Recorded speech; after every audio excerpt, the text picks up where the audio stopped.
This is possibly going to become the most divisive chapter in the entire history of Dragon Ball. Not just Dragon Ball Super, but the entire history of Dragon Ball. Because there are some elements in this chapter which I absolutely love, and there are some elements in this chapter which I absolutely hate from the core of my heart. Also, credit where credit is due, this chapter definitely had some amazing artwork done by Toyotaro, especially the fist clash between Goku and Moro. That was really awesome. But other than that, there are some very questionable stuff which are going on in this chapter. So hello and welcome to Undervisey, my name is Soham and today we are going to talk about Dragon Ball Super Manga chapter 65, titled Son Goku the Earthling. Now if you are new here, then please consider subscribing to the channel since I do weekly anime and manga related content.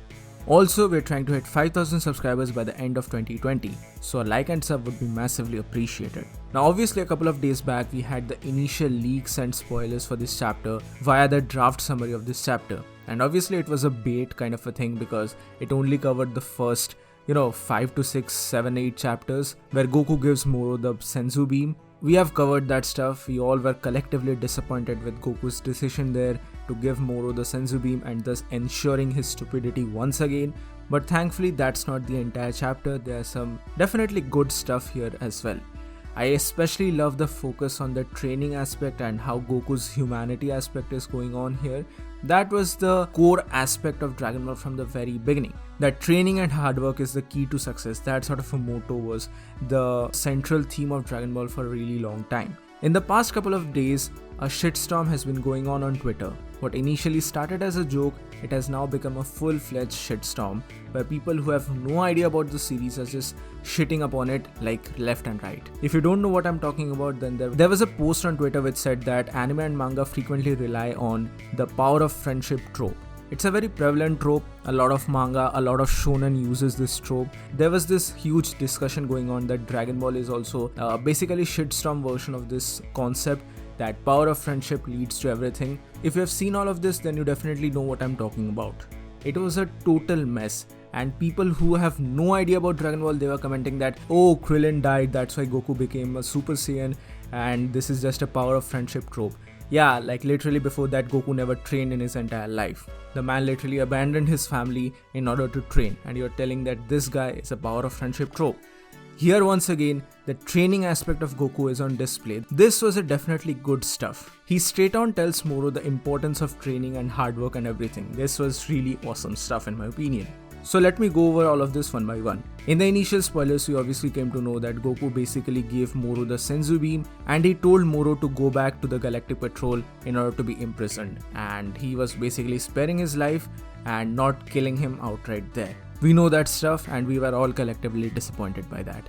But after eating the Senzu beam, Moro obviously recovers and he tries lunging at Goku and just trying to kill him, but he's unsuccessful there. Because Goku is just standing there nonchalantly, he's not even bothered about Moro currently because he just takes the punch and nothing happens. Literally nothing happens. Whis explains that definitely Goku has improved his control over Ultra Instinct and this has resulted in his base power also increasing exponentially. And not just that, Moro tries to punch Goku, but his hand is literally twisted. It just breaks. His hand literally breaks because Goku just takes the shot like an alpha, like a total alpha. And obviously, this is twisting arm seasons, everyone. Like Boruto got his arm twisted, Moro got his arm twisted, literally everyone is getting their arms twisted here. This was really funny stuff. And obviously Lord Beerus is annoyed by all of this. Next, Goku gives a very good speech. This speech was really awesome and it is the entire central core of Dragon Ball in my opinion. Goku goes on to ask Moro that have you ever trained before? And obviously Moro is annoyed by all of this. He feels that he's on a pedestal higher than Goku and he doesn't need to train at all. And he just says Goku to shut up. Because training is something that weaklings do, not a guy like him. But Goku goes on to say that all of this is a waste. He would have been really interested in fighting a powerful guy like Moro if he had been on the good side, but this is all a waste for him because he does not understand the importance of training and the entire outlook. Basically, Goku's outlook of martial arts is on display here. And this is again something which I really like. This is the central core philosophy of Dragon Ball as a whole, which is on display here. There's some back and forth discussion with Lord Beerus, Whis as well as Jaco here. I'm not getting into the nitty-gritty details of all of this, but that's when Moro notices something. Obviously Moro is in a desperate need of power right now, so he notices something on the battlefield. He notices his severed arm and he remembers that this particular arm of him, it had absorbed the powers of Beerus. He obviously wonders who exactly this Beerus guy was, because for him, he was nothing more than a galactic patrol dude. But there Goku goes on to explain to Moro that Beerus was his teacher and it was Beerus who taught Goku how to control the Ultra Instinct. That's when Moro had the 2 + 2 = 4 moment, and that's when Moro realized that if Goku is able to do this technique, then that means Beerus also had the ability to do this particular technique, and he decides to have this technique on his own. And this was really clever stuff. I was not expecting, to be honest, I was not expecting something like this. Moro reattaches that particular arm of him, and it is shown like his hair changes from black to white, and it seems like Moro has tapped into the Ultra Instinct powers. Because of the 7-3 crystals and the copying abilities, he has basically copied the abilities of Beerus currently. And it seems like Moro got access to an incomplete version of Mastered Ultra Instinct or something like that, something angelic powers like that. Obviously there is a huge explosion here, and then we get to see that particular panel which we got to see in the leaks, where Whis is saving Jaco and Krillin in a ball-like sphere because there's a huge explosion going on and Earth is taking a lot of damage. Earth is definitely taking a lot of damage from all of this, but the fight continues between Moro and Goku. There were some really interesting shots here, and I really like the shot compositions and panels of this section, not gonna lie. Credit to Toyotaro for this particular section. I know his storytelling techniques and stuff like that have not been that great, but these panels were really good in my opinion. And again, another central theme of this chapter is that Goku is really calm throughout all of this. He is really calm. I don't know if this is something Goku is doing on his own, or is this something which he's doing to master or control the powers of Mastered Ultra Instinct.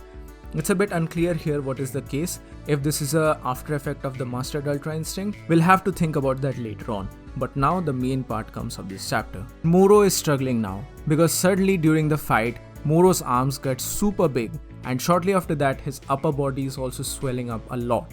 Like this dude is looking like Imperfect Cell. And this entire arc, not gonna lie, this entire arc is looking like the Cell Saga now. I was already planning to make this particular video where I would talk about the difference between copy, inspiration and homages between the Cell Saga and this Moro arc. But now with this chapter, it's more evident than ever. Moro is literally swollen up. Like this dude has become so huge, it's just like a copy of the Imperfect Cell stuff. Like before Imperfect Cell was about to blow up. This was not good. Like yeah, it's interesting. It definitely adds a shock value to this chapter, but it just feels redundant. This entire thing is just blatantly ripping off the Cell Saga currently. I know the intention behind this is definitely good, and to me it really feels like Dragon Ball GT all over again. Great ideas, terrible execution. These are all some really great ideas that Moro is not able to handle the angelic powers, but the execution is not good here. So what happens here is that Moro is no longer able to control these angelic powers that he stole from Beerus. Because his body has never done a training, so his body is not capable of handling the powers of such a high level. Yeah, he was definitely able to steal them, but this is his limit. This is his bodily limit. He can't go beyond this, and his body is no longer able to control or sustain himself, and he'll probably blow up himself now. Goku goes on to tell him that this is your limit. But obviously Moro has a godlike complex, and he still believes that someone like him who likes to devour planets, he has no limits at all. But obviously that's not the case here, because he needs a body. He needs something to sustain himself. He is not able to currently control all this power. That's when we get the stuff which was leaked previously, because something really weird happens. Moro has literally absorbed the entire Earth. He has become one with the Earth. This is kind of similar to the Lord of the Rings stuff. I don't know if this was an homage or something like that, because Toyotaro and Toriyama, they're all fans of Hollywood movies, so this might be an homage. I don't know, I don't have an idea about this. But what happens here is that he's looking like a cave entrance sort of a thing, and Moro does this huge blast with his mouth, and Goku is able to dodge it obviously. But now the main problem is that Moro has managed to merge with the Earth and this new body of his is able to control these powers. But how will Goku be able to defeat him? Because if Goku does manage to defeat him, then that will ensure the destruction of the entire Earth. Because Earth is Moro's new body. Believe it or not, that's really wacky stuff, but Earth is Moro's new body. And that's basically where the chapter ends. So this is a huge problem for everyone because if Goku does manage to beat Moro, then that will ensure the destruction of the planet as well as the galaxy in general because of the huge explosion and everything. So the next chapter, that is chapter 66, will have the climactic ending battle. Obviously, it is crystal clear now that all of this is setting up for Vegeta having to do the spirit fission technique and he will separate Moro and the Earth, and that's when Goku will possibly finish up Moro. Next chapter is definitely going to be the climax or ending of this arc because after that we are going to get some more information about the next upcoming arc. It's been confirmed that chapter 67 will be the start of a new arc.